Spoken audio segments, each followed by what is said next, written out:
लोग तो किसी को नहीं बख्शते, किसी को नहीं बख्शते। अगर आप कहो तो संसार के अनुसार यदि चले तो चल ही नहीं सकते, चल ही नहीं। हमने एक घोड़े का उदाहरण दिया था एकांतिक में कई बार कि एक घोड़े वाला अपने लड़के के साथ 18-20 का लड़का था तो वो घोड़े में बैठा था, वो पैदल चल रहा था लड़का। तो कुछ आदमी मिले, उन्होंने कहा यार बुढ़े को शर्म नहीं आ रही, लड़का पैदल चल रहा है, वो घोड़े में बैठा है। वो नीचे उतर गया, लड़के को बैठा लिया। कुछ दूर आगे बढ़े, बोले यार तेरे शर्म नहीं आती, तू जवान होकर के घोड़े में बैठा है, बूढ़ा पैदल चल रहा है। बोले दोनों बैठ जाते हैं। दोनों बैठ गए।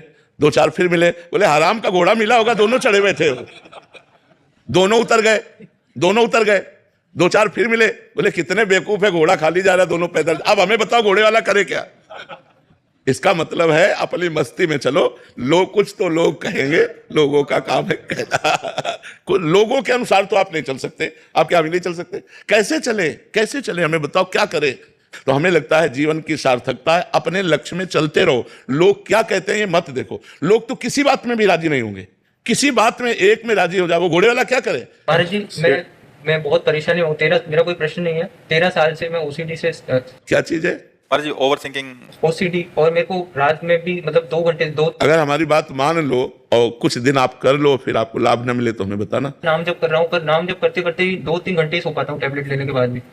कोई परेशानी नहीं। एकदम पहले रिलैक्स होना सीखो, एकदम रिलैक्स हो जाओ, श्री जी के भरोसे हो जाओ, ठाकुर जी के सहारे हो जाओ। तुम कह रहे हो नाम जब से हम रिलैक्स नहीं हो पा रहे। नहीं हो जाते पर नींद खुल जाती। आज से शुरू करो, तुम नया जीवन मानकर राधा राधा राधा राधा राधा। और जब आपको ओवर थिंकिंग होने लगे तब जोर जोर से नाम जप करने लगो।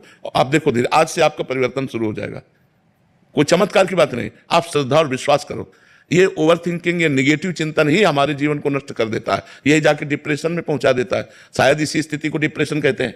तो हमें लगता है अगर हम नाम जप करें, भगवत लीला चरित्र सुने और संतों के वाक्यों पर विश्वास करें तो ठीक हो जाएगा। क्यों ऐसा होता है? पूर्व पाप ही तो हमारे ऐसा चिंतन करवाते हैं। तो हम नाम जप करेंगे तो पाप नष्ट। आज से नाम जप का नियम। कहाँ है तुम्हारा काउंटर?